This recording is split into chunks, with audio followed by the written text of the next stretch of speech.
violation of O-CT-004, S-band transponder anomaly. This was a transient LCC violation, so transponder 1 had a demodulated SNR estimate that went down to 2 dBm when it should have been between 10 and 13. It is now back up to 12, but we did lose that for just a moment. It does not appear that we lost our bit sync or carrier lock, which would be indicative that we lost our lock with the vehicle. So at this point, recommendation would still be go. However, we do have a pre-planned contingency procedure if we want to look at that. But again, this is transient, so we're back in a nominal range. All right, let's see, LPE NTD. Yeah, we're not seeing that hit. So I guess the question for COSE, was that less than 3 samples? Is that below our persistence? Stand by, let me look. It did look like it did persist for several seconds on mine, but let me take a look at the number of samples. Could I get a repeat on the affected LCC, please? Yes, ma'am. That's going to be O-CT-004. Thank you.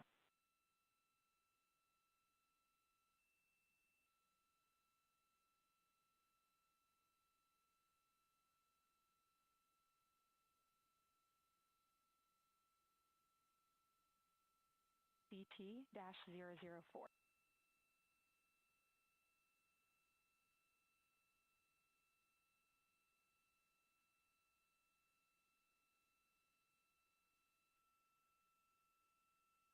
Yeah, us taking a look at the data right here, looks like that was a single sample. Yeah, copy that. RFTS does report that they also lost lock for about 5 seconds. So I would love to ask KUS and see if they also lost lock with the vehicle for any extended amount of period.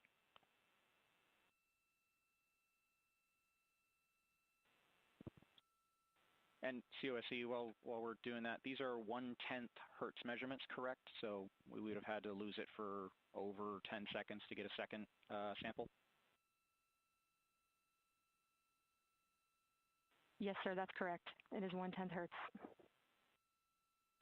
Yeah, so from our perspective, the allowance is effectively up to 30 seconds, up to 3 samples based on the 1/10 hertz.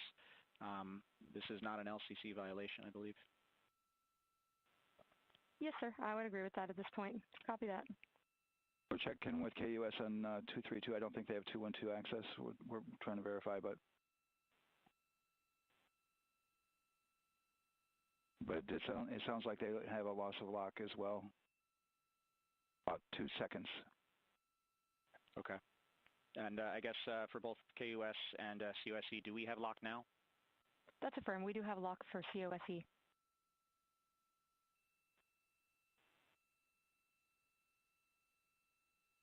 Yeah, so from the integration console perspective, we did have a temporary loss there within the allowable, and per the requirement, let's go.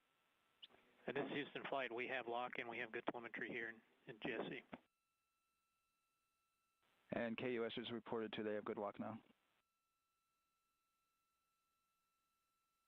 So with all of that, OSC, then are we in a go configuration per your LCC? Yes, sir. Recommendation would be go. Okay. LP, you concur with that? Yes, sir. LP concurs go. And Launch Director? Yes, sir. Launch Director concurs go. All right, and I'm going to go ahead and just verify everybody has everything else complete, Launch Director, and if we do, we'll be ready to pick up the poll at that time, unless there's something else that you're aware of. No, sir. Let's verify all our work is complete, and I would like one last check of our constraints list.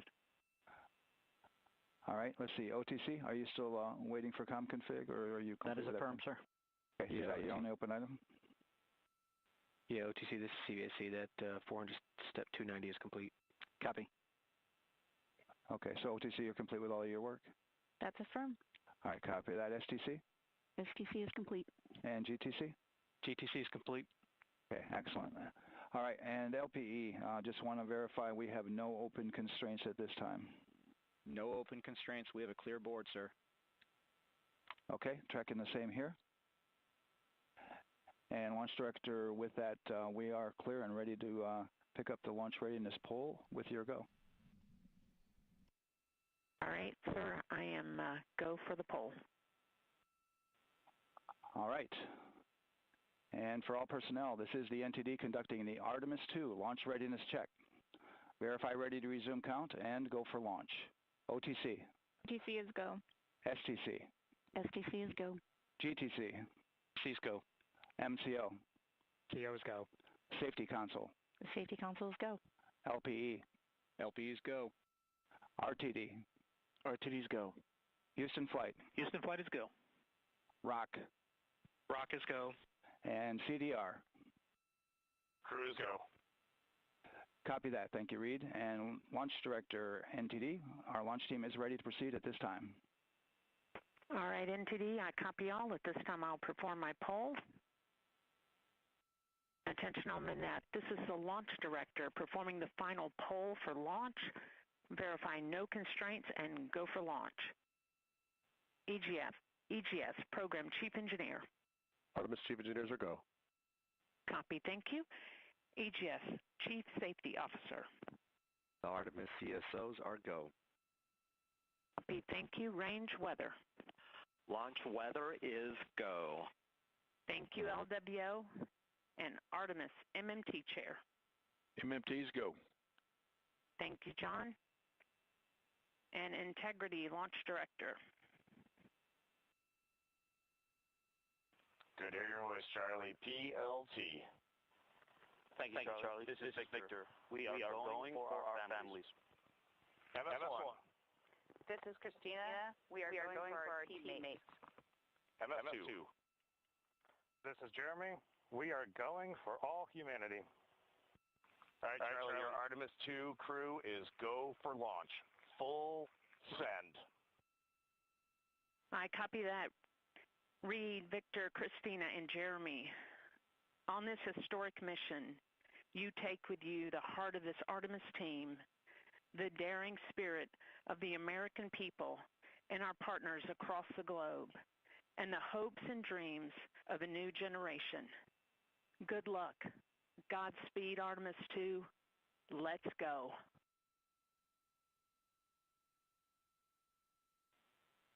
And NTD Launch Director.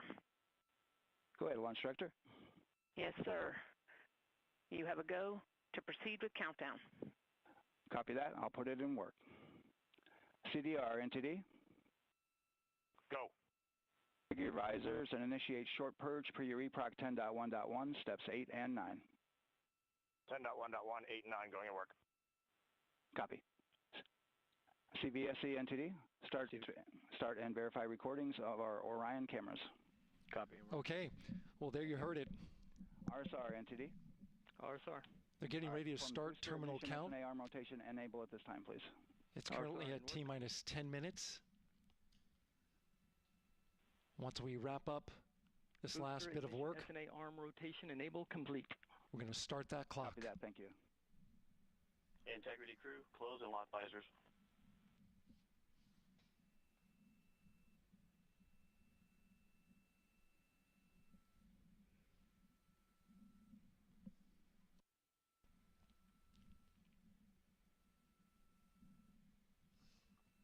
You heard an issue, worked in real time with telemetry lock on the Orion.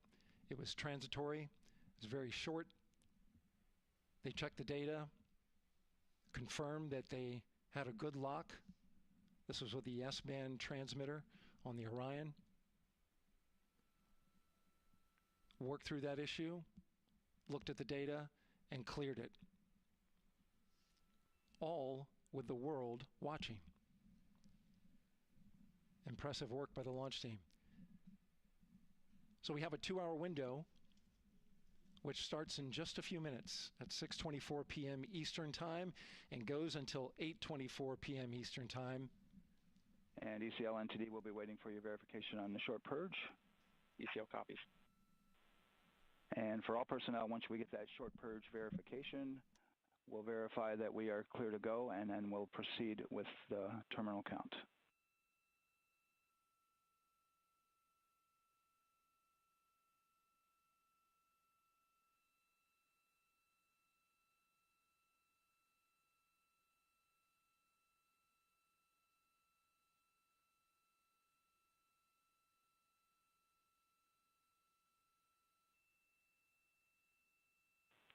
ECL time estimate?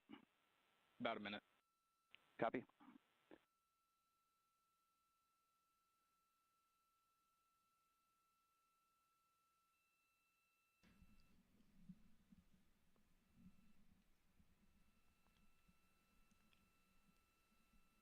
So we're going into the launch window, but not by much, it looks like. Just wrapping up some final work. And once that's completed, you'll hear NASA Test Director Jeff Spaulding ask for the ground launch sequencer operator to go ahead and start the clock. The ground launch sequencer is an application software. It runs on top of the launch control system in the firing room, acts like a conductor of an orchestra, executing hundreds of commands in precise order and timing. It's all autonomous. Entity CCL 212, short purge initiation is verified. All right, copy that, and we're verifying our constraints.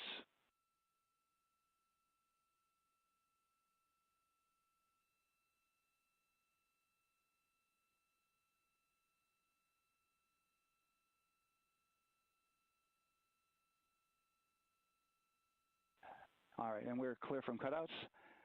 And with that, we're going to resume the clock momentarily. And CGLS, you can resume the clock on your mark. GLS copies. 3, 2, 1, mark. GLS mainline has been initiated. T-minus 10 minutes and counting.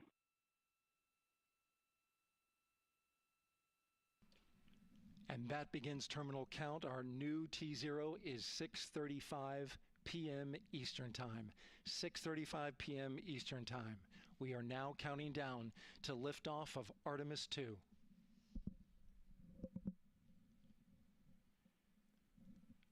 From now on, you're going to hear two voices on the loops.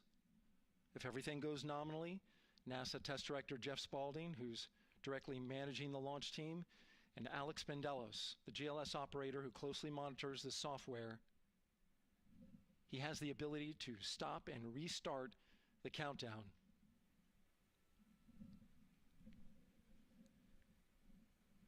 A lot of people ask about whether there's a launch button. There certainly is not. Flight and Rock, our new T0 is 22, 35, 12. Houston flight copies. 22, 35, 12. Affirm. There you heard confirmation of the exact T0, 6:35 and 12 seconds p.m. Eastern Time.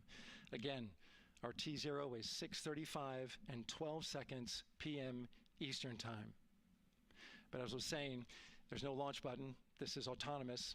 But there is a button that keeps you from launching, and that button allows the GLS operator to pause the countdown outside of terminal count and during terminal count and submit a hold to the next holding point. So the clock won't stop right away. If there's an issue, we'll go to the next stable holding point. This is how GLS configures the rocket and ground systems to a stable point where they can stop the countdown if that's needed. But right now, we are counting down. Our next big milestone, looking to retract the crew access arm.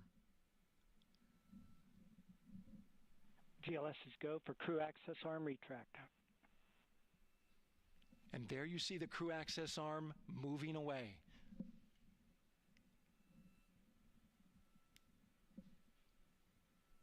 That's the path that the astronauts took to ingress into the rocket.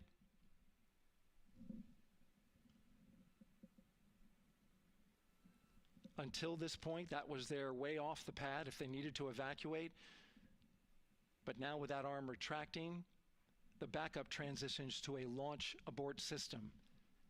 And they'll begin arming that shortly.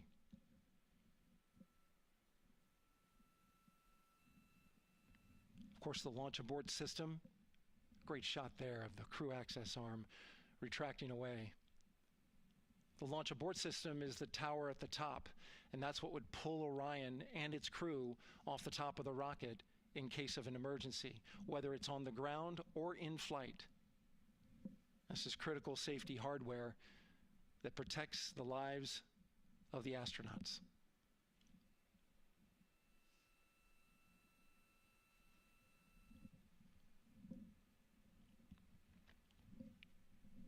Starting at T-minus 6 minutes, the GLS will start bringing that and other high-energy systems online, starting with core stage pressurization.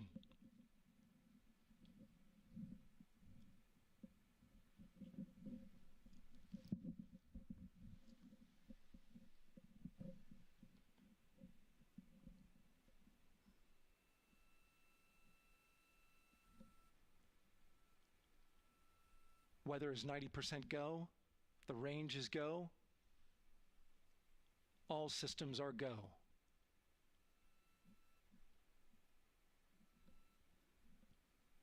GLS is go for core stage tank pressurization. That means the replenish valve for the liquid hydrogen tank has now closed, and that tank is beginning to pressurize to flight levels because that hydrogen is naturally boiling inside the tank. We'll get the liquid oxygen tank a little later in the count. Now the team is waiting for verification that, if needed, the Artemis II crew could use the launch abort system to pull Orion safely off the top of the rocket in an emergency. Let's listen in for that call. GLS verifies last capability available. And CDR, do you copy? CDR copies, last available. That's great news, and you heard the NTD verify that with the commander of the mission. GLS is go for FTS arm. Now work is being done to arm the flight termination system. This is so the range safety can send a flight termination command if the rocket flies too far off track. There's a brief built-in delay so the launch abort system has time to pull the astronauts to safety first. GLS is go for LH2 high flow bleed check. All right, the high flow bleed check. That's so the cryo team gets verification that the RS-25 engines, all 4 of them, are in the proper temperature range for launch.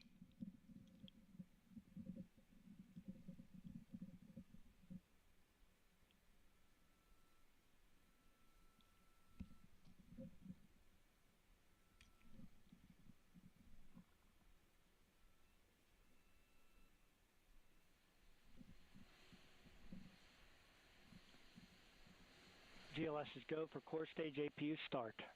Core stage APUs start. Those are auxiliary power units, high-speed turbines which provide pressure to hydraulic pumps that steer the RS-25 engines. We're going to see a gimbal test a little later at T-minus 2 minutes and 30 seconds. This is what allows that to happen.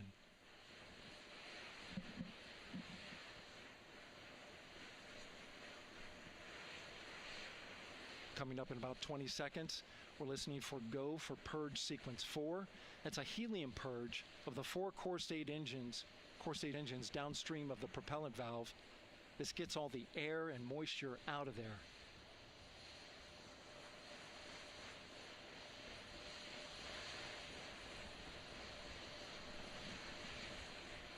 GLS is go for purge sequence 4. Moving through the milestones. All is looking good.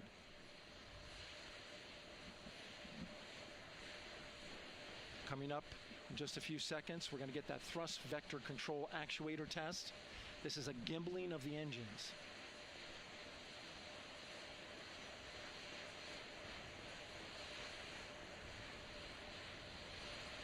There are the 4 RS-25s, 3 of them shuttle heritage, 1 of them built from shuttle parts. And there you see them moving.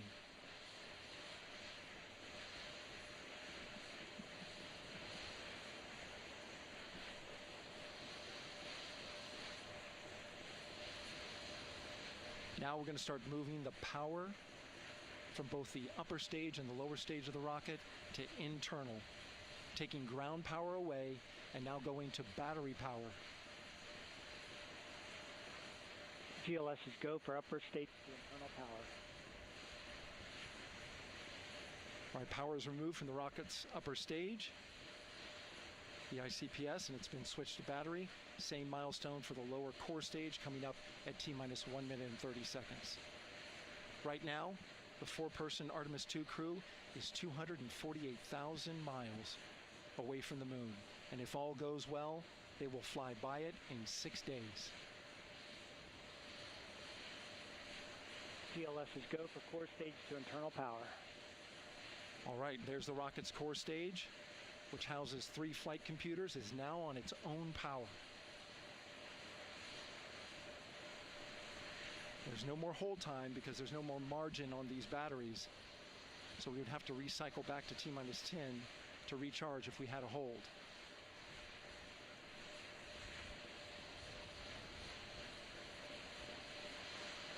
One minute. Right now, the rocket does not know what the T0 is, but coming up at T-minus 33 seconds, control shifts from the ground launch sequencer to the rocket's onboard autonomous launch sequencer, or ALS. The rocket will count itself down, but honor any holds that could come from the ground. Now, shortly after liftoff, Houston will take control of the rocket, and my colleague Gary Jordan will take over commentary. GLS, go for ALS. Great call out. The rocket is on its own. 4 brave explorers ready to ride the most powerful rocket NASA has ever launched. Sound suppression water is flowing. 15. And here we go. 10, 9, 8, 7. RS-25 engines lit. 4, 3, 2, 1. Booster ignition. And liftoff. The crew of Artemis II now bound for the moon. Humanity's next great voyage begins. Good roll pitch. Roger, roll pitch. Houston now controlling the flight of Integrity on the Artemis II mission around the moon. Integrity, AMT high. AMT high. On time, passing 30 seconds into the flights. Integrity passes the alternate beacon. Target milestone. Mission Control Houston seeing good performance on the 4 main engines. Space Launch System core stage. Integrity, 3 miles in altitude. Traveling more than 1,200 miles per hour.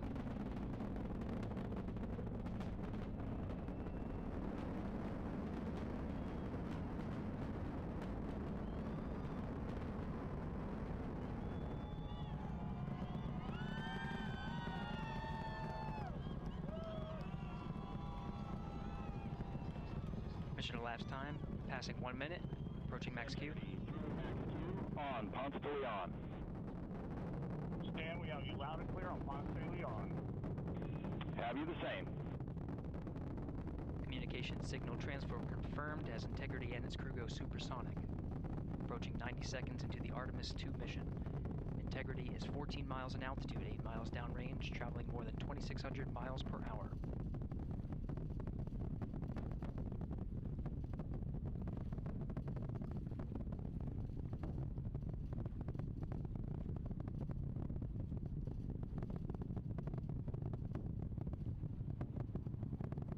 One minute 50 seconds of mission elapsed time, standing by for main engine throttle down to 85%, ahead of solid rocket booster separation expected at the 2-minute 9-second mark. We see throttle down.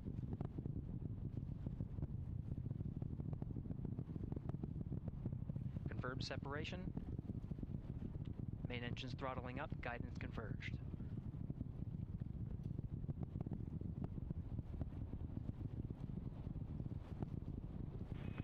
Integrity, guidance converged, performance nominal, upper stage RCS ready. Copy all, Stan. Integrity, SM priming complete. SM priming complete. 2 minutes 45 seconds of mission elapsed time into the Artemis II mission. Thrusters on Integrity and upper stage confirmed in a ready state ahead of service module fairing separation.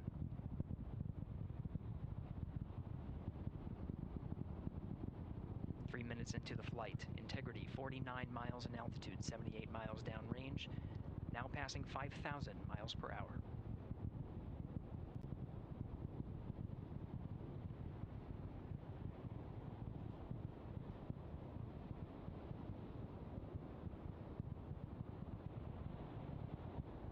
Standing by for launch abort system jettison. Houston Integrity, good last jettison, great view. Copy jettison, Team Eco 8+02.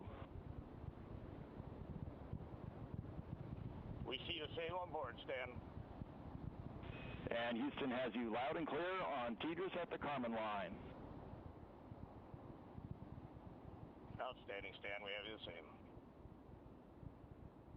3 minutes 50 seconds into the flight of Artemis II, Wiseman, Glover, Cook, and Hansen cross the boundary to space with good comm checks. GPS signals acquired after last jettison now working on internal checks to verify accuracy.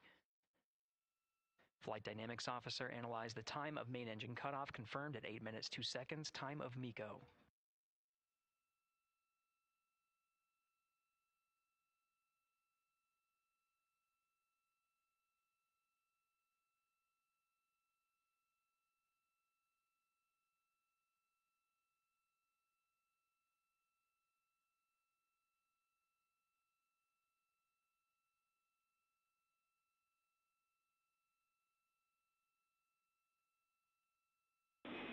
Integrity, GPS processing.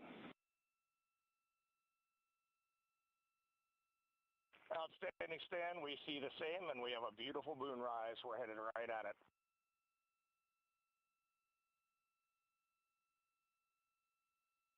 Approaching 5 minutes into the flight, Commander Reed Wiseman confirms he has visuals of his destination. GPS guidance, navigation, and control software finishes internal checks and sends to navigation channels. Integrity, 3 engine press.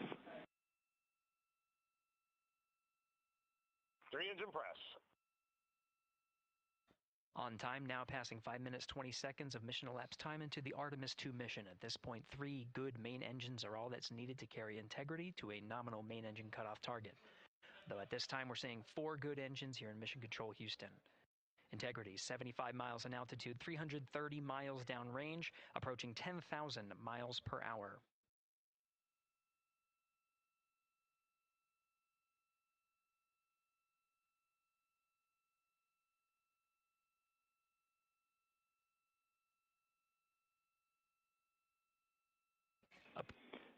Integrity, looking good at 6 minutes.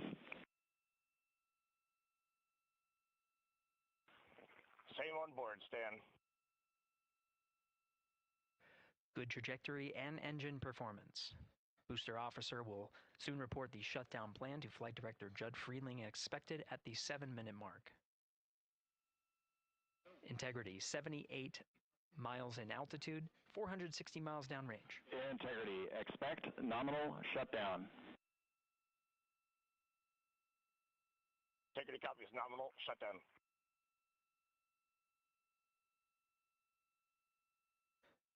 Six minutes 40 seconds of mission elapsed time. Shutdown plan is as expected. Again, the time of MECO was confirmed at 8 minutes 2 seconds into the flight.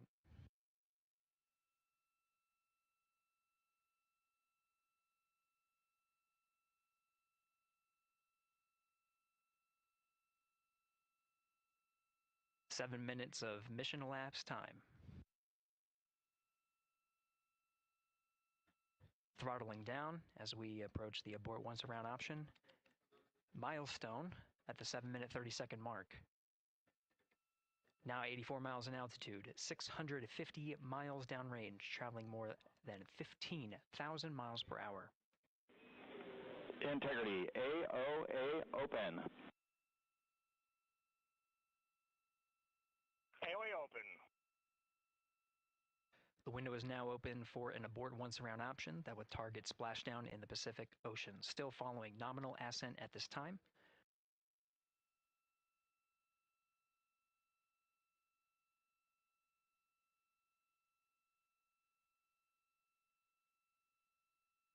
About 10 seconds remaining until the main engine cutoff of the Space Launch System core stage.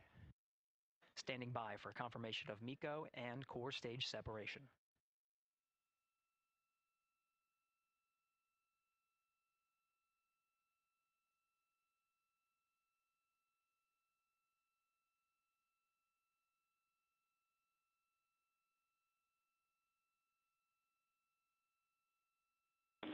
Integrity and nominal MECO, core stage separated.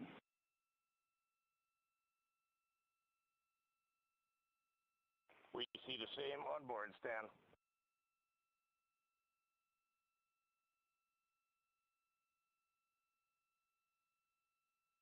8 minutes 40 seconds into the flight, we have a nominal main engine cutoff heading in the right trajectory on the way to swing around the moon.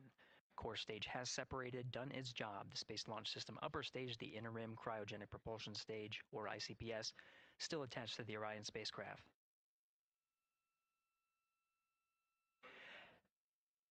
Nine minutes of mission elapsed time. Integrity crew of Reed Wiseman, Victor Glover, Christina Cook, and Jeremy Hansen now in orbit around the Earth at the beginning of their journey to the moon.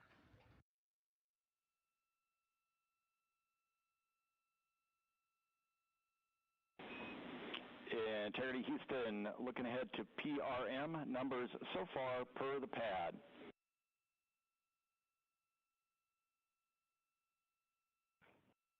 Copy that, Stan. Numbers for the pad.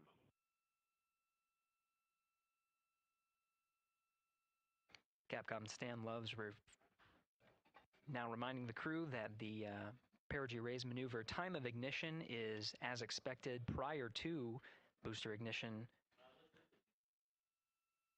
That time being 49 minutes, 50 seconds of mission elapsed time.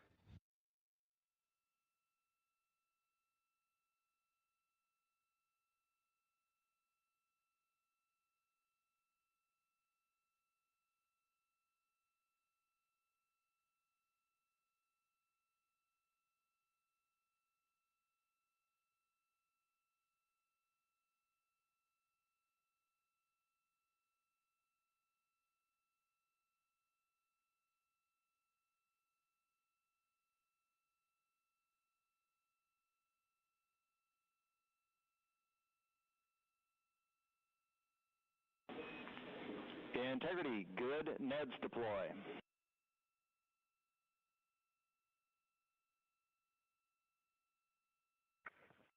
Copy that, Stan. Good, Neds.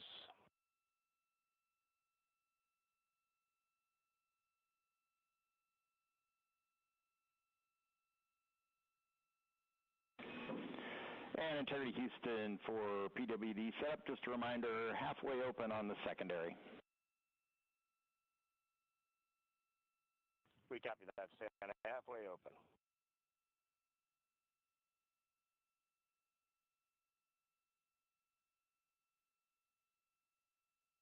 Passing 11 minutes of mission elapsed time. Here, overhearing the conversation between Capcom Stan Love and Commander Reed Wiseman, already passing some milestones. We have a good nozzle extension deployment system. That is confirmed. Complete. We also have the visors are confirmed up. Now past the dynamic phase of flight, that is ascent. Their launch and entry suits that provided them an extra layer of protection. Now not as needed. They're going to raise those visors. And later in today's mission, they will begin to egress or get out of the suits to begin some of their initial tasks of activating some of the systems aboard in the Integrity spacecraft. It's passing 12 minutes of mission elapsed time. Again, the perigee raise maneuver that's targeted near 50 minutes of mission elapsed time, 49 minutes, 50 seconds. That's what the crew is going to be working towards. The Commander Reed Wiseman, pilot Victor Glover will focus on preparing for that milestone.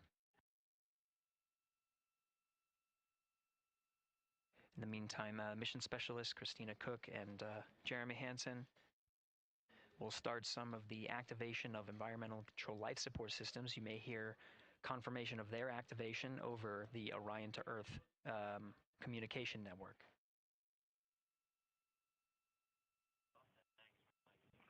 Houston, C3 aux power back in auto. Copy C3 aux, and we're 2 minutes to maneuver.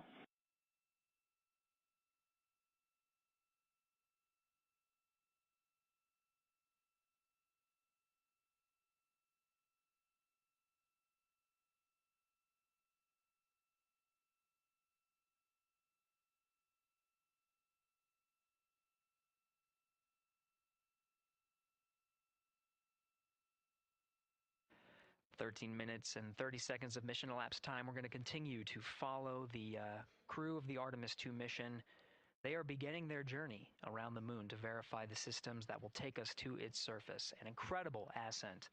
Artemis II is underway. Reed Wiseman, Victor Glover, Christina Cook, and Jeremy Hansen begin their journey to the moon.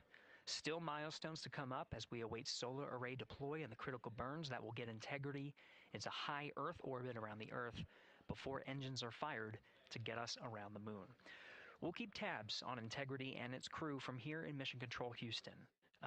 But for now, we're going to send it back to you, Megan and Nicole at the Kennedy Space Center. Very jealous to hear how the launch experience was over on the Space Coast.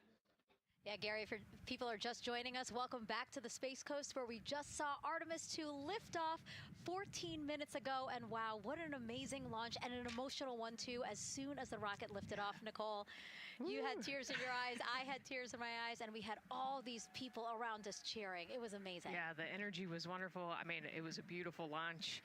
We've got 4 friends and family members headed to the moon. It's pretty amazing. Yeah. How does that make you feel as someone who, is an astronaut as well, but also, as you said, friends? Yeah, so proud of them. Man, we don't have the words in the English language to describe this kind of an event, and pride, love, so many emotions. They are truly breaking some barriers, and hopefully, as Gary just said, they've got a long day ahead of them, so wishing them well on everything. But so far, what a beautiful launch to watch. Yeah, to be returning to the lunar orbit in more than 50 years. Maybe they go farther from Earth than any other humans before them. Maybe they see parts of the moon that we've never seen before. I mean, what a great start to what could be all of these milestones that we break in just a 10-day mission. Yes, what a way to welcome in the Artemis generation. Yeah, how do you feel? I mean, we saw some beautiful shots we were covering of course, the rocket, of course, the Earth falling away as we continued up into our ascents, but also some of those crowd shots where we saw young and old, just emotional, overcome by this history-making moment. Man, we are going back to the moon for all, and we saw that today. We saw that in all the crowds. And yeah, you guys just saw that view, the sunrise or sunset, I guess. They just made it over the crest of the Earth, and you could see the sun peeking over. One of my favorite views from space. And I can't imagine what they're looking at now, and I can't wait to see what they're looking at in about 5 or 6 days. Yeah, and I know a lot of people are like, you know what, I'm surprised this launched on the first try, because we know, like any little thing, we have to be keeping safety in mind, and we want to make sure we're ready to go. But we were ready to go, and I think it surprised a lot of people. What a wonderful surprise on this Wednesday evening. It did, and it kind of surprised me as well. But it's just a testament to the team here that has been working so hard on Artemis. Artemis 1, we learned a ton of lessons. We learned a ton from the wet dress for Artemis 2. We were able to go in, fix those things. We even had a couple mishaps today, not mishaps, but a couple, anomalies today that the team creatively came up with solutions for. It's just a testament to the teamwork that gets us to the moon. And so we can continue to watch Christina, Reed, Victor, and Jeremy on their way now to the moon in Earth's orbit and awaiting the next in-flight milestones, deploying Orion's solar arrays. So why don't we get back in with Mission Control and Gary. Hey, thank you, Megan. Again, we're following along in the action. It is a long day. They have a number of procedures they need to get to immediately in their timeline. And Integrity Houston, cross-tie is on board per the ETSI-DEM. We copy, Houston. Thank you.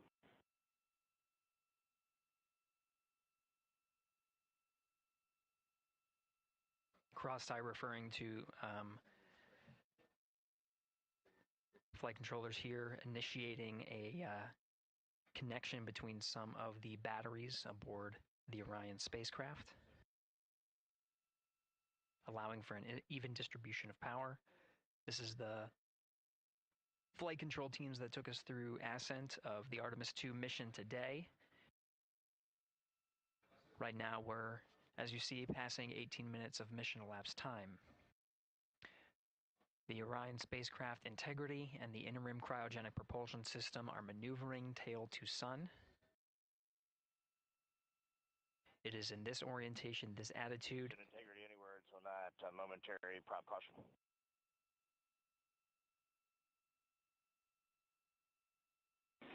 And Reed, no action, we're looking at it.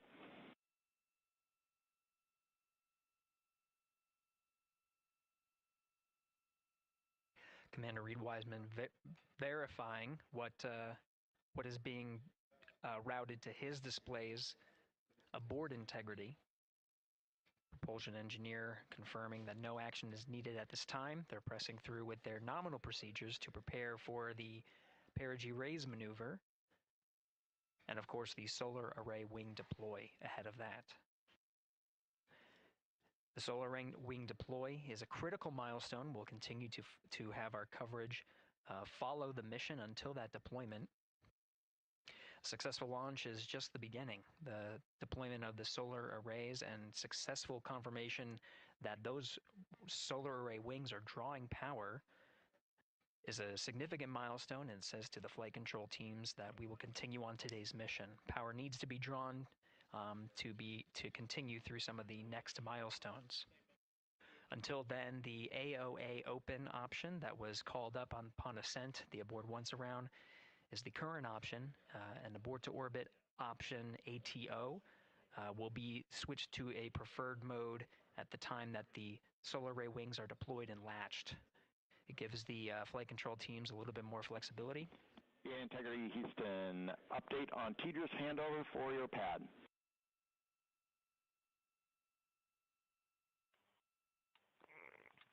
Give us just 1 minute. And Stan, you can read it. Ike is ready to copy.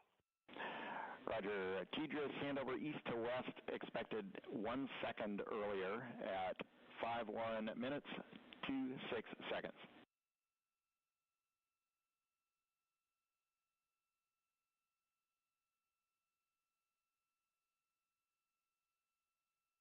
Hi, Stan. We copy 1 second earlier for 5126 TDRS east to west, and saws are starting to deploy. Thermal knives are firing. We concur. Thanks for the report.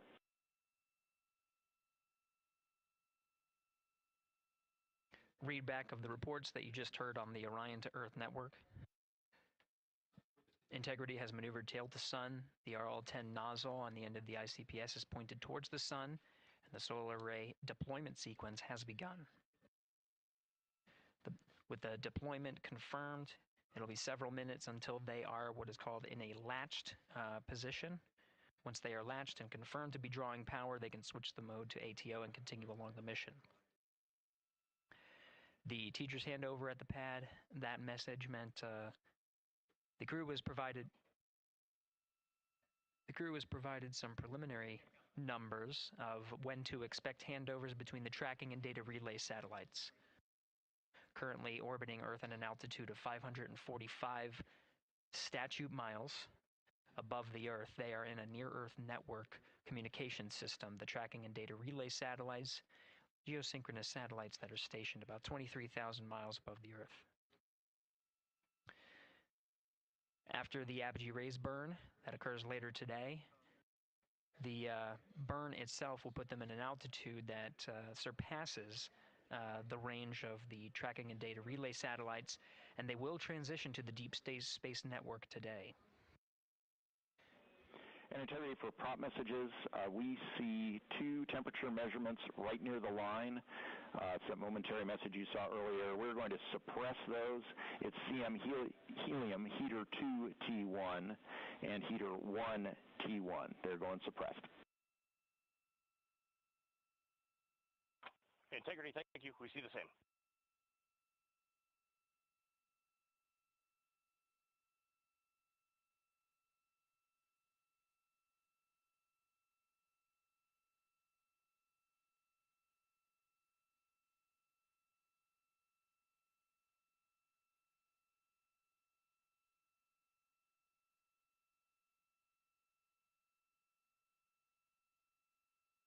This is Mission Control Houston, passing 23 minutes of mission elapsed time into the Artemis II mission.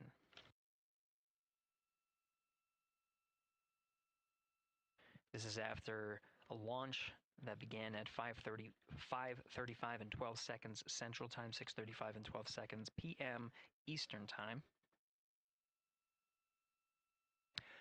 Right now, the orientation you're seeing from our aero visualization that translates some of the telemetry that we're getting from the spacecraft and puts it into a model so you can follow along on some of the milestones that we are following here.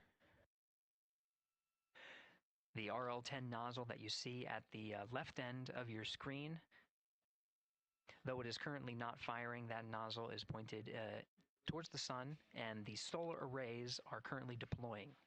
From this visualization, they look fully stowed in a position. Integrity, we are happy to report that Jeremy has the O2 sensors on. Copy O2 sensors.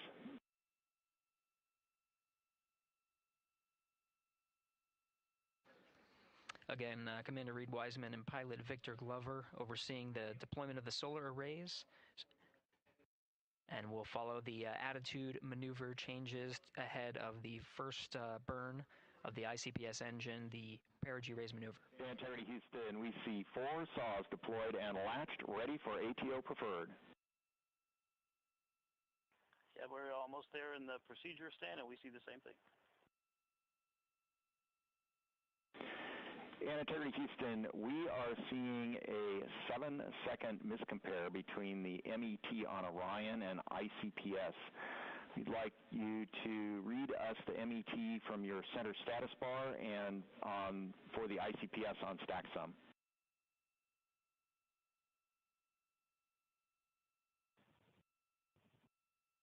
And Stan, we see a absolutely precise alignment. MET 25, 14, 15, 16, precisely aligned with ICPS MET.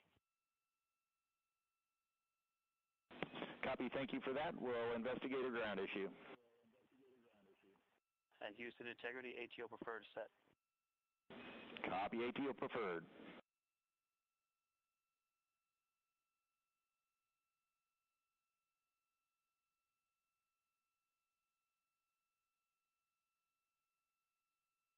This is Mission Control Houston, 25 minutes, 45 seconds into the flight of Artemis II.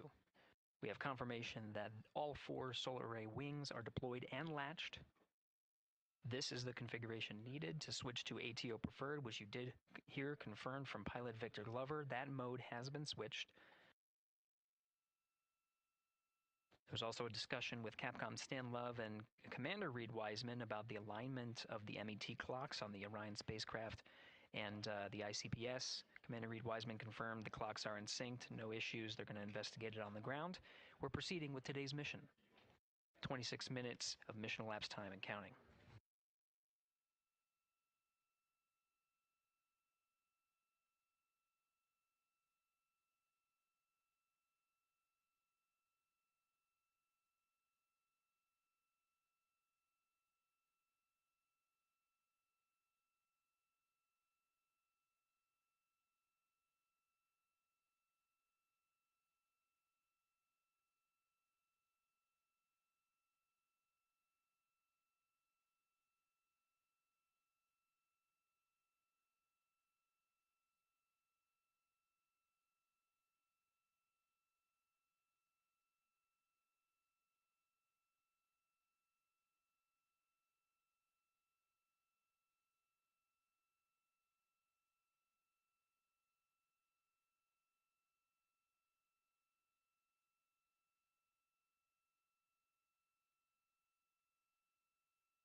This is Mission Control Houston. We're approaching 28 minutes of mission elapsed time into the Artemis II mission.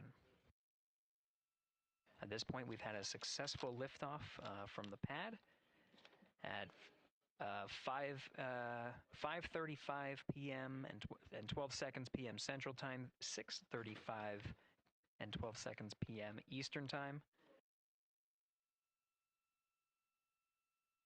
We've had a good main engine cutoff, core stage separation, and a good trajectory to begin today's mission. Right now, the spacecraft has maneuvered tail to sun. We're standing by for another maneuver to maneuver into the burn attitude. This is where the RL-10 engine of the ICPS is pointed in the correct orientation for the perigee raise maneuver. We did hear confirmation that the perigee raise maneuver time of ignition has been confirmed per the pad, which means it was the predicted time prior to liftoff. Integrity for GNC, we're taking channel 1 to unfiltered and to BFS. Okay, Stan, we're watching. Go ahead.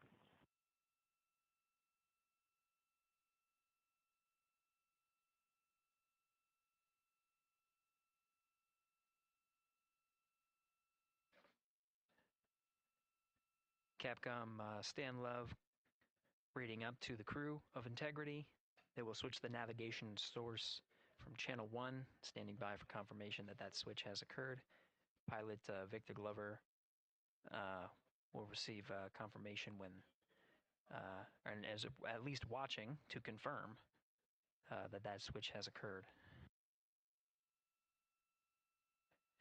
Again, the perigee raise maneuver that we're heading towards, not too long from now, we're actually inside 20 minutes at this time from the time of ignition of the perigee raise maneuver. We did have a successful deployment and latched of all 4 solar array wings. This is the configuration needed to commit to the perigee raise maneuver. Of course, flight controllers here in Mission Control Houston will continue to evaluate that everything is good before committing to that burn. The perigee raise maneuver does raise the perigee, the lowest point in the orbit, from 15 to 100 nautical miles. The 100 nautical mile mark is needed to continue in low Earth orbit and hit the target for the apogee raise burn. That will put them in a high Earth orbit for the remainder of the day and set them up for the right position to execute the translunar injection and head to the moon tomorrow. The burn duration of the perigee raise maneuver is 26 seconds. It's a relatively short burn, but it does raise the perigee and do the job to get into the correct position before firing that main engine on the ICPS. The pad had a TDRS handover. This is the tracking and data relay satellites. East to west, they are geosynchronous satellites that are positioned around the globe. And as Orion makes its way around the Earth right now, above the west coast of Africa, at an altitude of about 923 statute miles, and counting.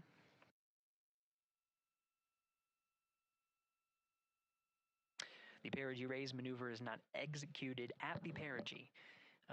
It is rather executed on the,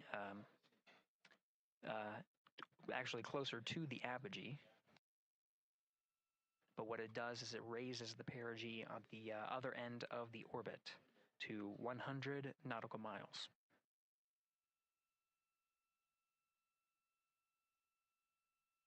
The 26-second duration burn does not conflict with the time that they've reported of the tracking and data relay satellite handover from TDRS east to west.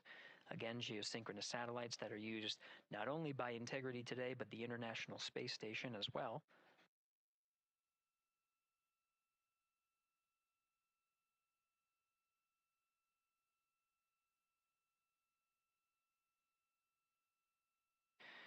That time of handover is 51 minutes, 26 seconds. Plenty of margin before the perigee raise maneuver cutoff happens, and the trajectory is analyzed to see whether it was a good burn. A good burn means that the burn was performed as expected and sets the trajectory on course for that 100 nautical mile perigee target mark.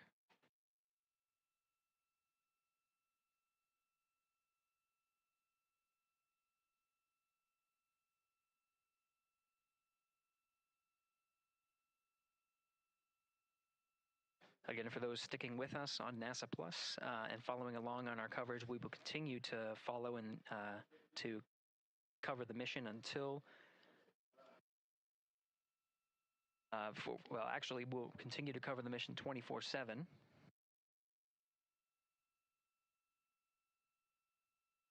But we'll wrap up our coverage here shortly.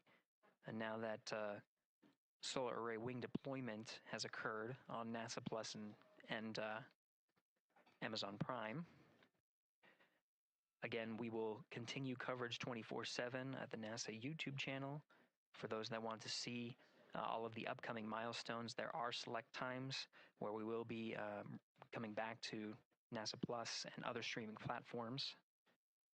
You can go to nasa.gov to find the latest on when to find those activities. Given that this is an operational mission, we do want to make sure that we are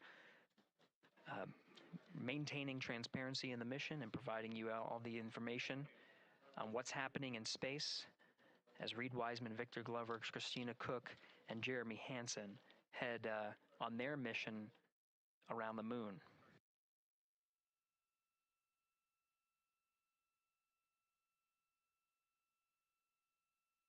Inside Integrity at this time, again, the solar array wings have deployed. The Integrity is maneuvering to its burn attitude ahead of the execution of the perigee raise maneuver. Overseeing these steps is primarily done by Commander Reed Wiseman and pilot Victor Glover. Mission specialists Christina Cook and Jeremy Hansen focusing on some of the system activation inside of Orion, namely the environmental and control and life support systems. The activation and checkout of some of these critical systems are very important to continuing on the mission, making sure that those systems are in a good condition and in a reliable condition to provide the necessary environmental and control needs of the crew with humans on board through the duration of the mission that extends 10 flight days.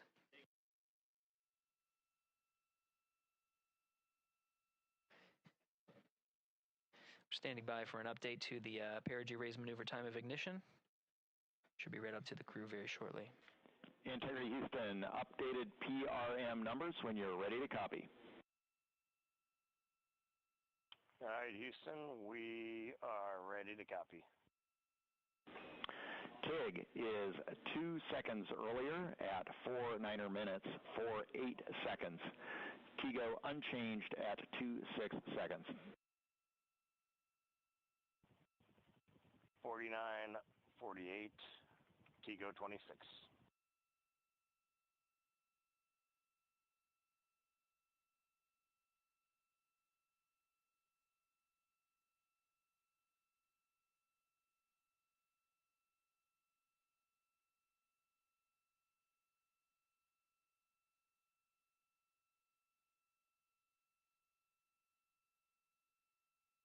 This is Mission Control Houston. With that update, we are approaching a little more than 13 minutes from the time of ignition of the perigee raise maneuver. That time updated to be 2 seconds earlier was 49 minutes, 50 seconds of mission elapsed time. We'll now move to 49 minutes, 48 seconds. The duration of the burn, that's what was referred to as the TGO, will still remain at 26 seconds. Relatively short duration burn, again, just raises the perigee of the orbit today.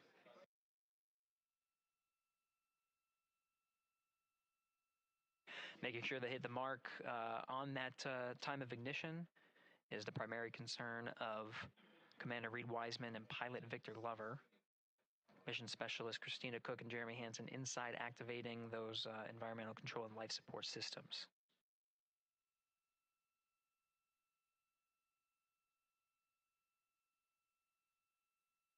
At this time, all 4 crew members are wearing the launch and entry suits. Integrity Houston, for Optimus on the PCD, we have time update instructions when you're ready.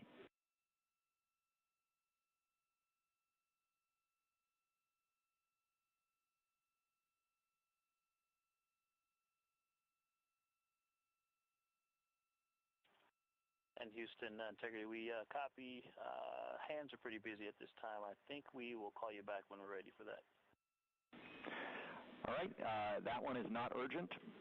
2 minutes to maneuver to PRM attitude. We are watching and concurred. 90 seconds, maybe. Pilot Victor Glover confirming that that maneuver less than 2 minutes. Again, the point of that maneuver is to point the main engine of the ICPS, the RL-10 engine, in the proper orientation to execute that 26-second burn. It needs to point in the correct position to achieve the goal of raising the perigee to 100 nautical miles.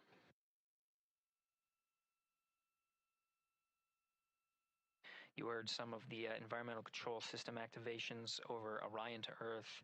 Jeremy Hansen activated the O2 sensors.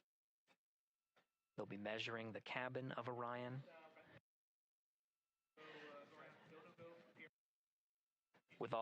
During all of the activations, here on the ground in Mission Control Houston, Flight Director Judd Freeling is doing a poll with all flight controllers in the room to see if we are in a go position to go ahead and execute the perigee raise maneuver. Once concluded, Stan Love will report it back up to the crew, and we'll stand by for that.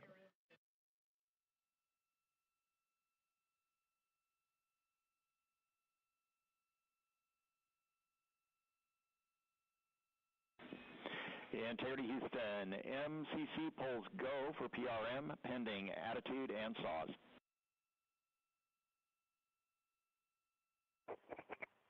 Okay, we copy. MCC is go. Maneuver starting.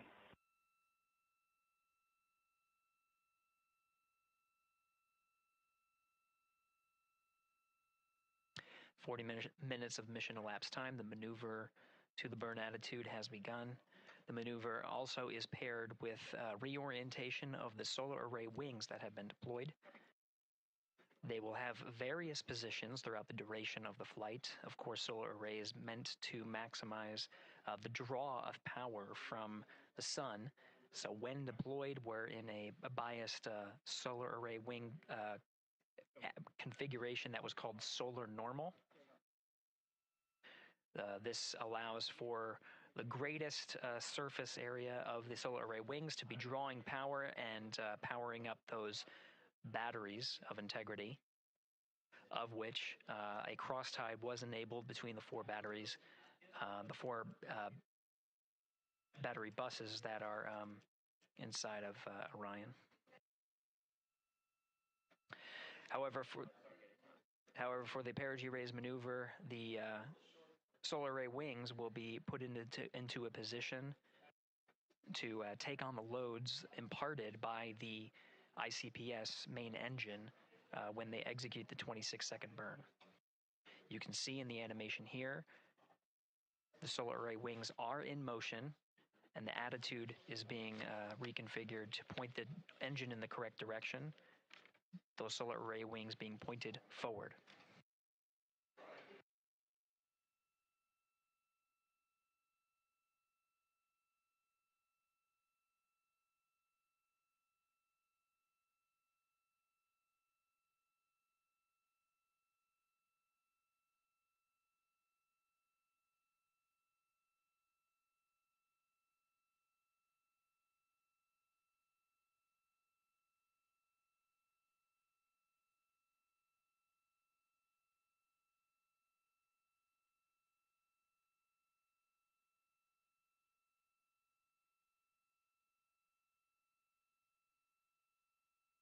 You're getting a live look inside the Artemis II mission flight control room. The team you see here oversaw the ascent of our four astronauts inside Integrity, launching at 6:35 and 12 seconds p.m. Eastern Time. Now again, this room will be occupied 24 hours a day, 7 days a week, with flight controllers shifting on 3 shifts to oversee 24/7 operations of Artemis II while in flight. We will cover that live on the NASA YouTube channel, and we'll be covering that around the clock as we begin to wrap up our coverage here on NASA Plus. Before I do want to send it over to our colleagues at the Kennedy Space Center. And to my colleagues, it was a pleasure to join the teams at the Kennedy Space Center and be a part of such a historic launch. Here in Houston, again, we're turning our attention to the mission. And for now, we'll say farewell and thank you to our colleagues there for today's launch coverage. We'll see you again soon for Splashdown. This is Mission Control Houston, sending it back over to Megan and Nicole at the host desk. Thank you, Gary. And yes, it was such a pleasure to be a part of this historic mission that started right here at Kennedy Space Center. It was such an amazing sight to be a part of. And now, as Reed Wiseman, Victor Glover, Christina Cook, and Jeremy Hansen begin their journey, we here at the Kennedy Space Center are about to wrap our broadcast. We'll, of course, though, have 24/7 coverage with our colleagues at Johnson Space Center starting as soon as we sign off, so don't worry. You can follow along our 4 astronauts every minute of their nearly 10-day journey to the moon and back. Nicole, I'll definitely be watching it, and I'm sure you will, too. Yes, of course. You know, they just started, right? The launch was beautiful. This was a historic day. They're on their way back to the moon for the first time in over half a century, but they've got a lot of work ahead of them, and so we're excited to see what they have to do and excited to test out the Orion spacecraft. This is a test flight after all, and we're excited to see what we can learn from this mission. Very humbling, inspiring. It was really amazing to be a part of this, and I'm so glad that so many people joined along by either watching here in person or watching online. And of course, Nicole, thank you so much for sitting through this, answering questions, adding so much context and information that really brought a lot out of what we saw today. Oh man, I had a blast. You're a rock star. You're a professional. Gosh, this was great. Oh, you're great. So this was a wonderful day. Well, again, thank you so much, and thank you to you for watching at home. You know, tonight we didn't just launch a rocket, we launched the next chapter of human exploration. Our Artemis II crew now on their way back to the moon, and we're taking you with us. So thank you again for watching, and go Artemis II.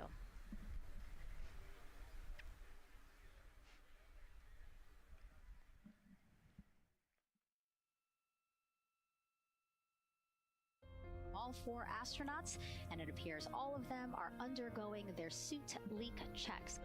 Yes, a pre-flight tradition that we have seen with our crewed flights, the card game. The astronauts who have just left crew suit up and are now walking down a hallway. And here they are, NASA's Artemis II crew, taking their first steps outside for their historic test flight. And the 4 of them step into their astrovan. And off they go. Oh, this must feel so special to the crew to see all of these people here. Watching the crew walk across the crew access arm, getting a beautiful view. Everybody configured with their suits, so in we go. The closeout crew has closed the launch abort system hatch. 3, 2, 1, booster ignition, and liftoff. The crew of Artemis II now bound for the moon. Humanity's next great voyage begins.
Oh.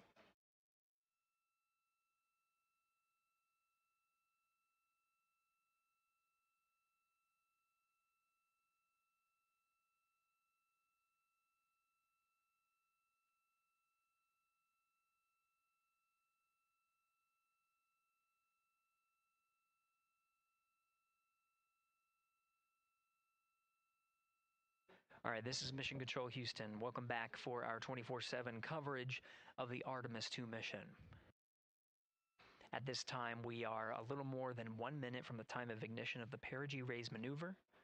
At this time, the Orion spacecraft integrity has been maneuvered into the burn attitude, is pointed in the right direction, and the solar arrays are in the position to take on the loads imparted by the 26-second burn.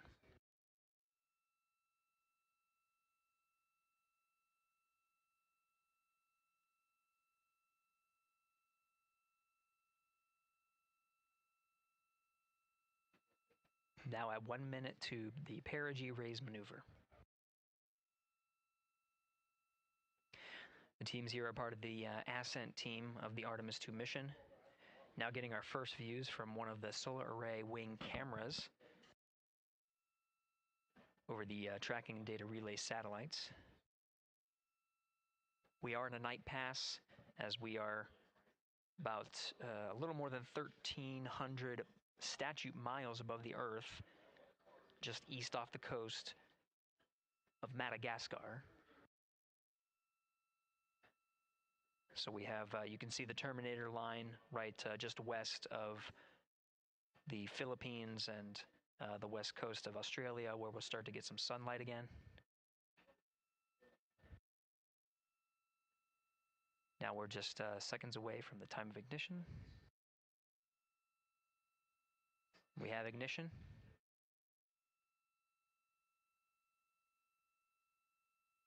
You can see the perigee raise maneuver from the main engine of the ICPS firing from the solar array wing. Standing by for confirmation of cutoff.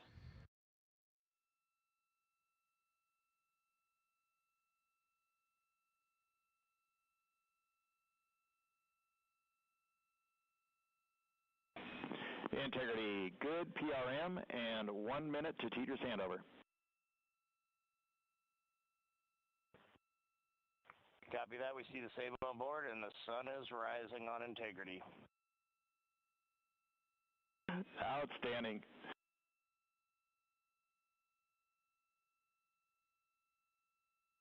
And with that, the first burn of the interim cryogenic propulsion system has been completed and put the crew on the right trajectory to get them to the moon. Houston, there are integrity for toilet setup, step 2.5. Go ahead.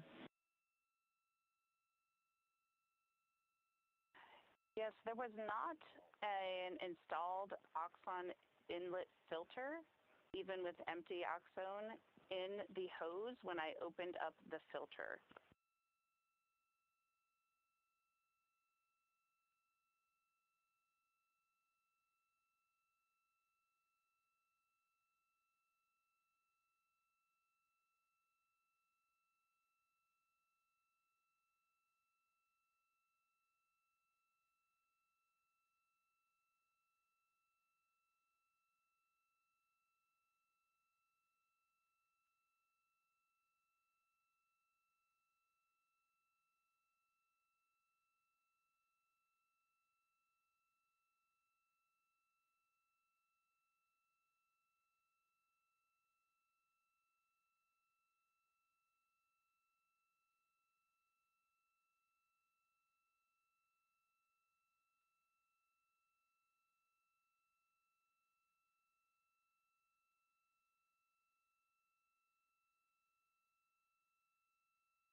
This is Mission Control Houston. Again, we had a good perigee raise maneuver that sets us on course to execute the next major burn, the apogee raise burn.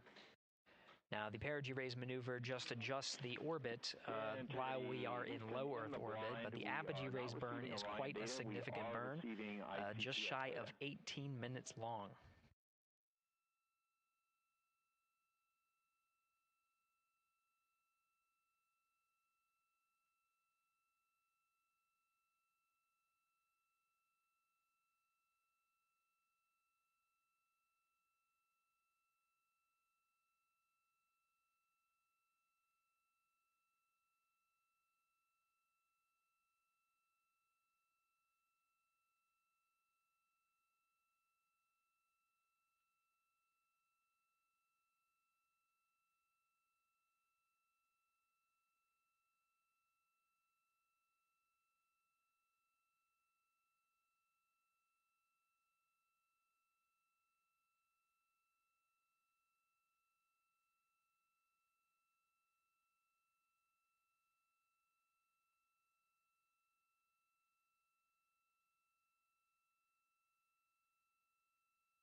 Integrity Houston, on TDRS West, White Sands is receiving data.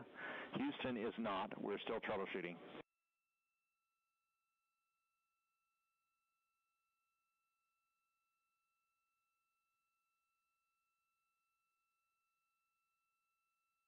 That was Capcom Stan Love, part of the Ascent team here in Mission Control Houston. We changed over to point to one of the tracking and data relay satellites at the expected time. That time was updated to 51 minutes 26 seconds of mission elapsed time, going from TDRS East to TDRS West. Upon switching to TDRS West, Mission Control Houston, not seeing some of the data coming from Orion, coming from Integrity. So we're standing by to regain the ability and troubleshoot some of the rationale as to why we are having some intermittent gaps in our data and communications with the crew.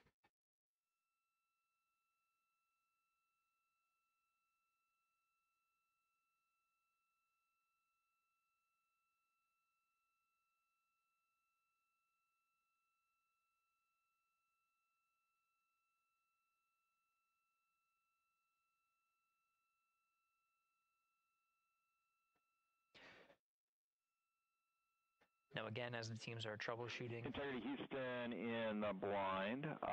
We see good solar normal maneuver. ARB TIG is expected to be 45 seconds earlier than the pad. That's 1 hour, 46 minutes, 0.9 seconds. No update to TIGO yet.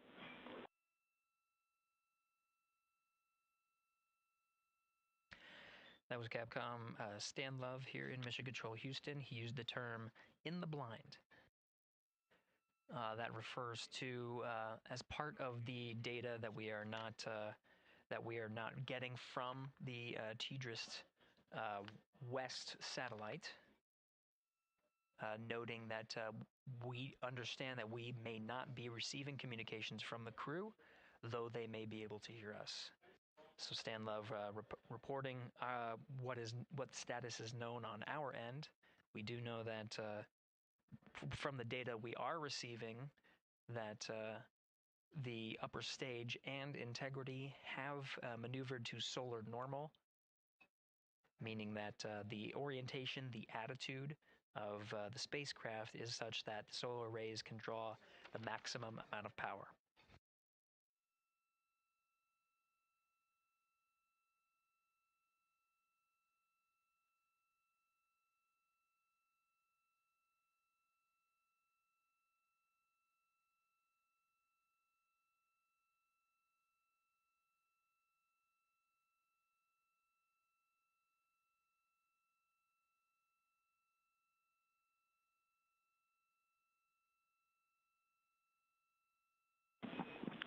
Integrity Houston in the blind for Christina. Just before the TDRS handover, we heard your report about the lack of an oxone inlet filter. We copy that there is not one installed as expected, but please put in a new one.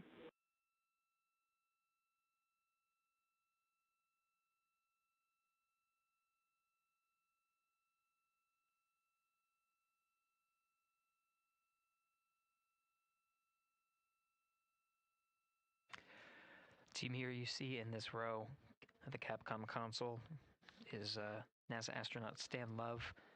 The voice that you're hearing from the teams here in Mission Control Houston up to the crew of Integrity.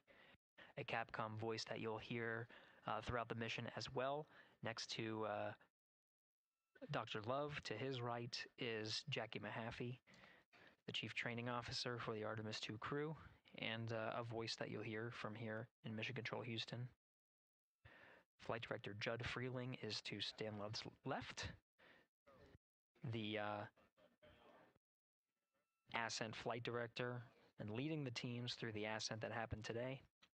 And to the left of Judd Freeling is Flight Director Rick Henfling, part of the entry teams here on console to oversee the ascent portion. He'll be returning to console on Flight Day 9 to prepare for the splashdown on a nominal timeline for flight day 10. Integrity Houston in the blind. We're rebooting some ground equipment to try to recover the link. Expect 10 minutes.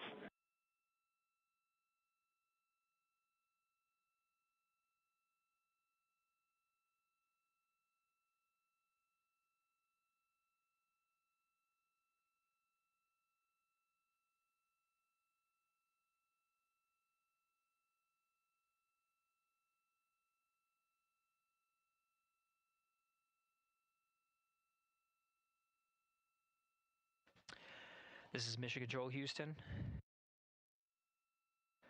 Again, the teams here are troubleshooting the lack of a forward link, the inability to communicate with the crew aboard Orion. Teams are troubleshooting and planning to reset some ground equipment as the forward link was dropped at the time that we switched from TDRS East to TDRS West. That happened, that handover period started at mission elapsed time of 51 minutes, 26 seconds. Capcom Stan Love reporting some updates, what is called in the blind, meaning that though we... Integrity Houston in the blind, expecting an imminent automated swap to string 2 on board. Also, reminder, we are still receiving good ICPS data.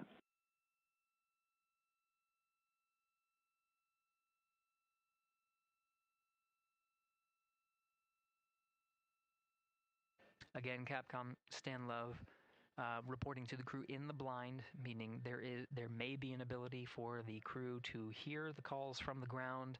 We do know that we are not able to hear any of the crew calls coming from Orion. We did just confirm that we are receiving data from the upper stage, and that allows us to understand and confirm the attitude and orientation of both spacecraft, knowing that they are at solar normal. And with the reboot, we're starting to get some data here. We'll confirm that the data we are receiving is good.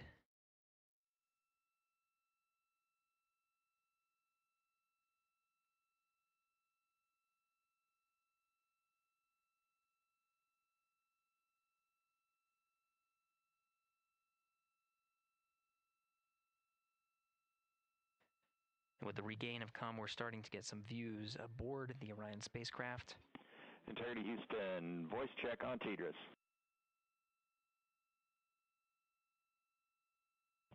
Loud and clear, Stan Hallis. And we now have you the same. Good to hear your voice. And good to hear yours as well. All right, we are still trying to understand whether the automated swap to S-band string 2 recovered comm for us or what was going on the ground. We gave you calls about an ARB TIG and an Oxone inlet filter. Did you copy them? Copied all. Excellent.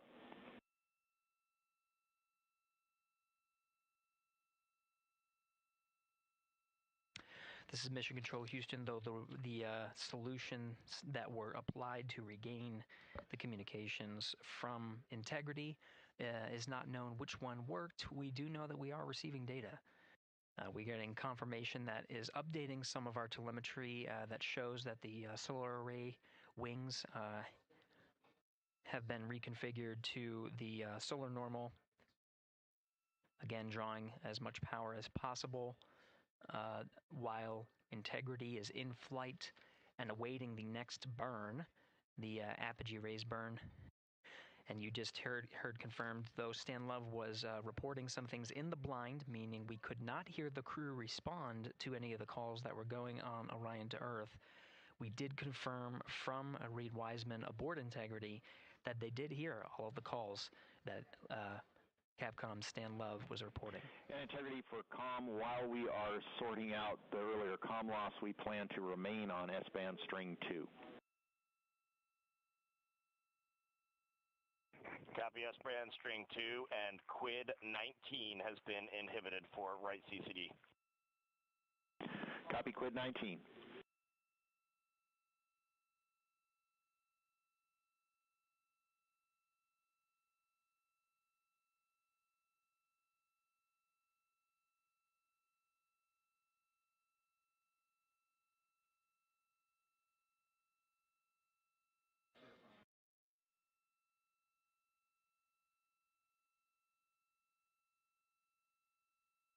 This is Mission Control Houston. Commander Reed Wiseman working through his steps. At this time in the timeline, mission specialists Christina Cook and Jeremy Hansen should be closing out some of the procedures that were activating some of the environmental control and life support systems. And again, those steps relayed from Capcom Stan Lev were received by the crew, so they did copy them and address any of the feedback that was provided by Capcom Stan Love. The launch and entry suits for Mission Specialist 1 and 2, that's Christina Cook and Jeremy Hansen, per the timeline, they are in the period of time to doff or take off the suits. The launch and entry suits for Commander Reed Wiseman and Pilot Victor Glover will remain on until after a successful apogee raise burn. Their role is to oversee the successful burn there. In the meantime, they're configuring some of their equipment and configuration that's needed ahead of the day's activities, starting with covering a CCD cursor control device. And they're well on their way to a nominal timeline, of course, addressing the communication link by resetting some ground equipment and changing the string of communications, which addressed the issue, and now we're getting full data from the ICPS as well as the Orion spacecraft.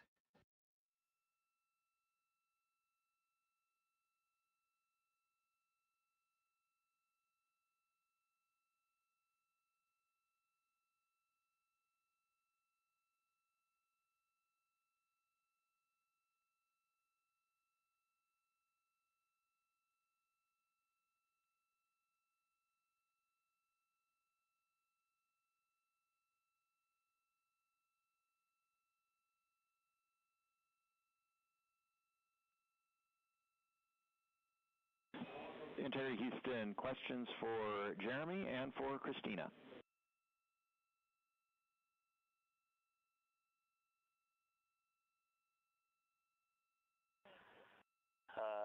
Stan, can you power on the toilet, and then we'll stand by for your words for Jeremy and Christina. Toilet power up is in work. The questions are, can you confirm the HHP cam has been powered down? And then the question for Christina is whether the urine filter, that's the rubber part, was installed, but just no beads connected.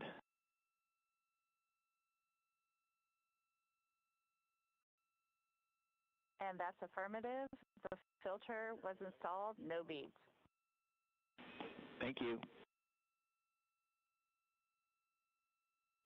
And Stan, we are wrapping up PWD right now. Jeremy will get the HHB cameras after that. There was a tremendous amount of back pressure on all those settings, so it's taken a little bit of all the connectors, so it's taken a little bit of time.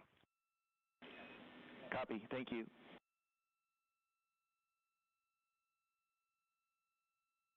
Commander Reed Wiseman aware of the steps, the initial steps for mission specialists Christina Cook and Jeremy Hansen, working on some of the systems inside, while the commander and pilot monitor the flight of Integrity. Integrity Houston, toilet is powered, waste tank purged.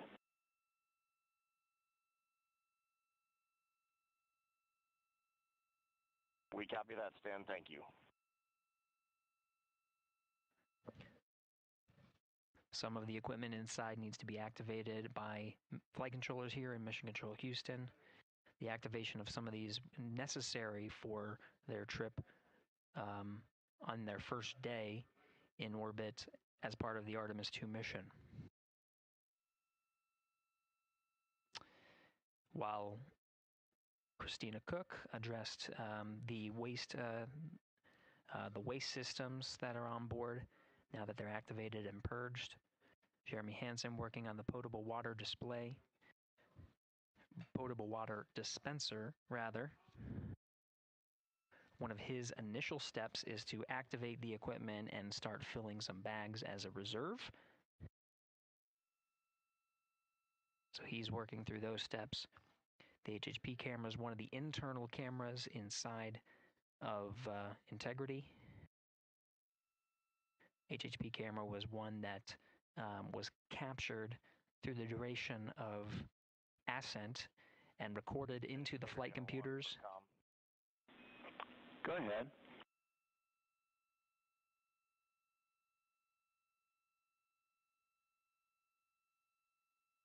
Yeah, I doubt it helps you at all, Stan. But that whole time that you all had, it seemed like you had a good forward link. We just had no return. We saw a good frame lock, and everything looked good. The only thing we did not have was a good ping. I don't know if that helps you. That helps a lot, Reed. Thank you for that report.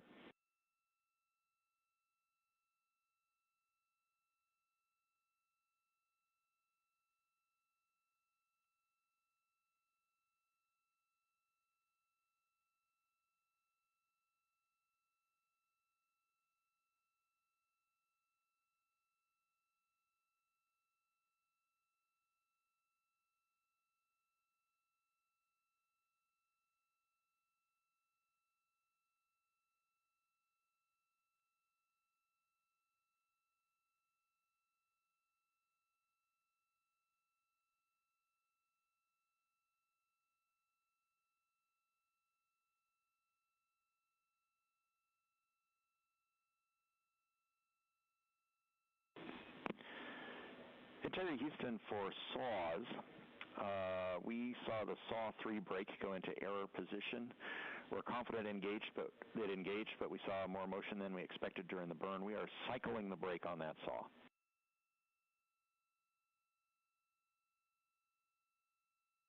Okay, Stan, we copy that.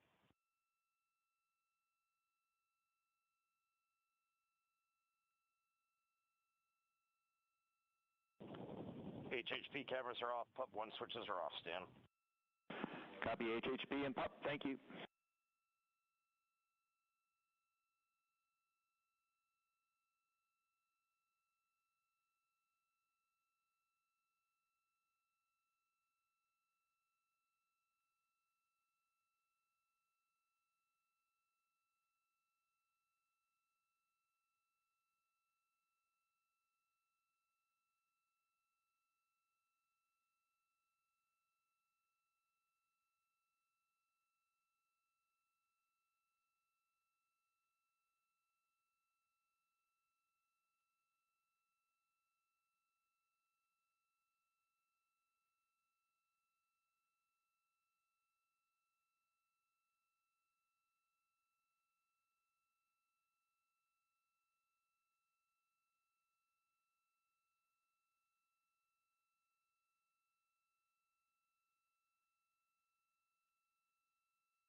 Integrity Houston, starting thermal roll.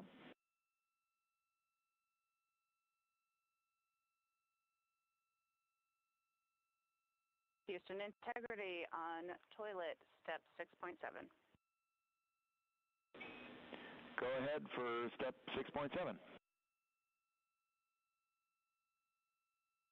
Yes, during 6.7, about 20 seconds after starting the water into the funnel, after a nominal startup, the toilet shut down on its own, and I have a blinking amber fault light. Copy, talking about it.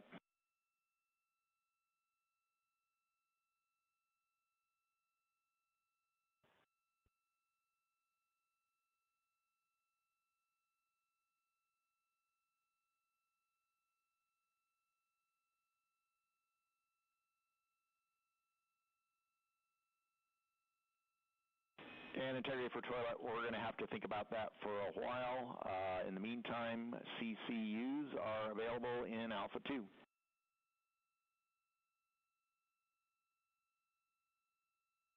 We copy, and I'll be returning the funnel to the cradle. Good config.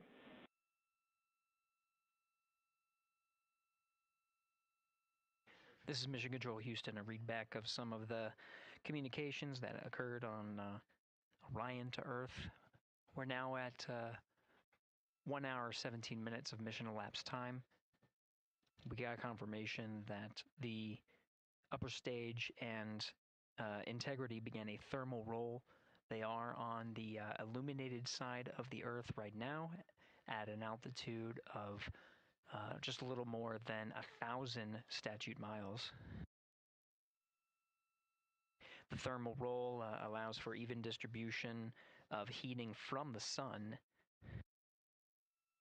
at that altitude. Distributes it a little more evenly ahead of the apogee rays burn. In the meantime, Mission Specialist Christina Cook working on the activation of some environmental control life support systems and waste management systems. Currently, as teams on the ground analyze some troubleshooting of the activation steps that she was going through, she'll gather some of the backup waste management capabilities that they have aboard Integrity, just as a precaution while the teams assess how to address what was reported down from Mission Specialist Christina Cook on the fault light.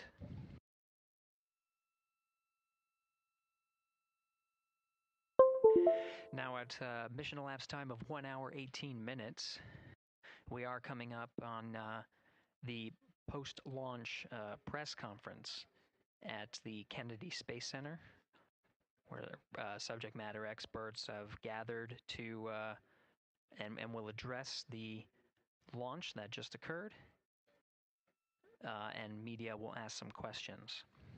As part of our continuous coverage plan, where we are streaming this mission 24 hours a day, 7 days a week, throughout the duration of the Artemis II mission, the briefings themselves will also be streamed on this platform. The time of the beginning of the press briefing is scheduled to be 7 p.m. Central Time, 8 p.m. Eastern Time today, so coming up in just about 6 minutes. While the post-launch press conference is Integrity thermal roll complete, and a question for Christina for toilet.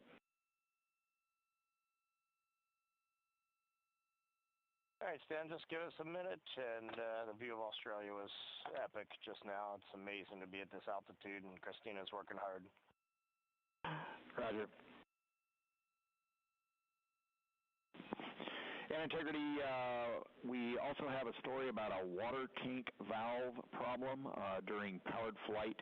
We saw an anomalous indication on the water ISO valve between water tanks Bravo and Charlie.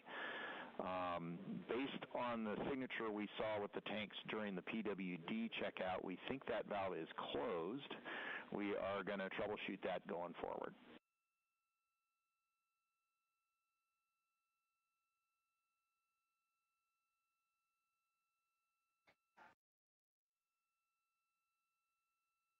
Quick recap, the thermal roll is complete, distributing. Dan, when you got Equus.N2H2O up, give me a call.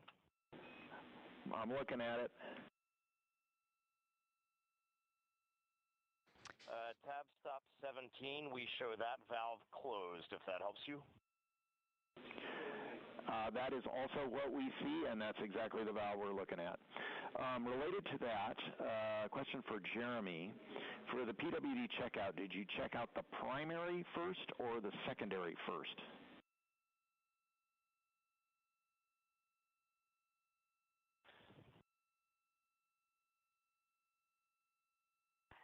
And Stan, Jeremy says primary first because he had trouble getting the secondary on, and I'm also ready to take your call. Copy primary first. We appreciate that. Christina, for the toilet, can you please tell us what the status LED is doing? Or was doing when you saw the fault?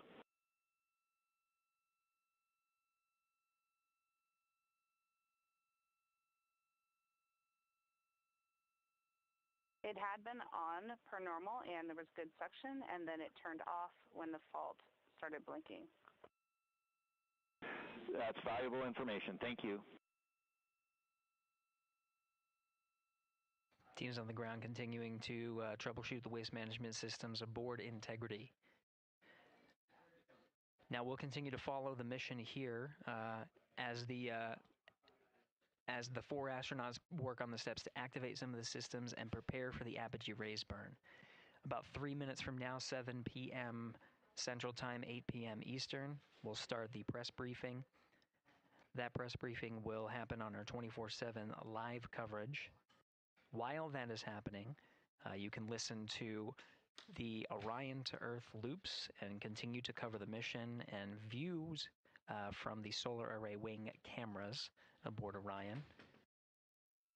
And you can follow that at our clean live stream, also available at NASA's YouTube channel.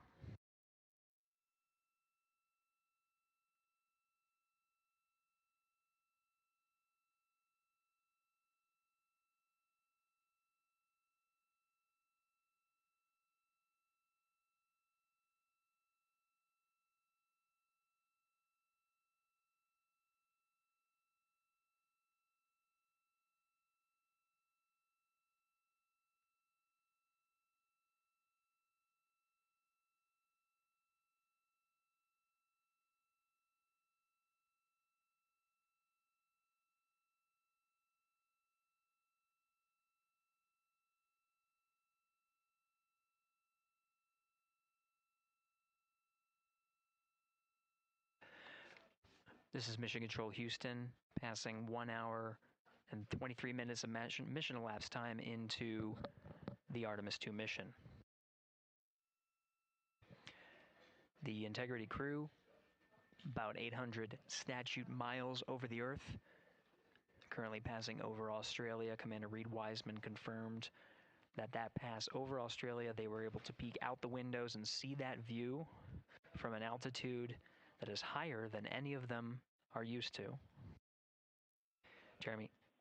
Integrity Houston for GNC, we are taking channel 1 to unfiltered and BFS. Also for the solar array indication we saw earlier, we think that when the brake originally set, it was like on a tooth, and that when the engine lit for PRM, it slipped one tooth. That brake is now showing nominally.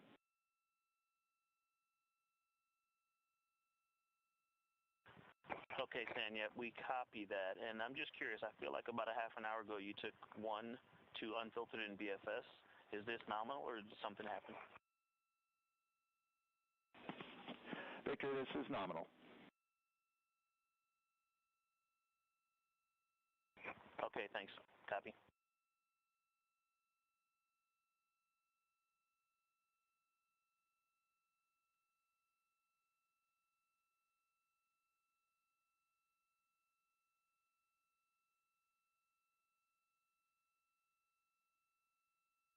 Now 7 p.m. Central Time at a mission elapsed time of 1 hour 25 minutes. An update for viewers. We are continuing to cover the Artemis II mission and see live views from the solar array wings. The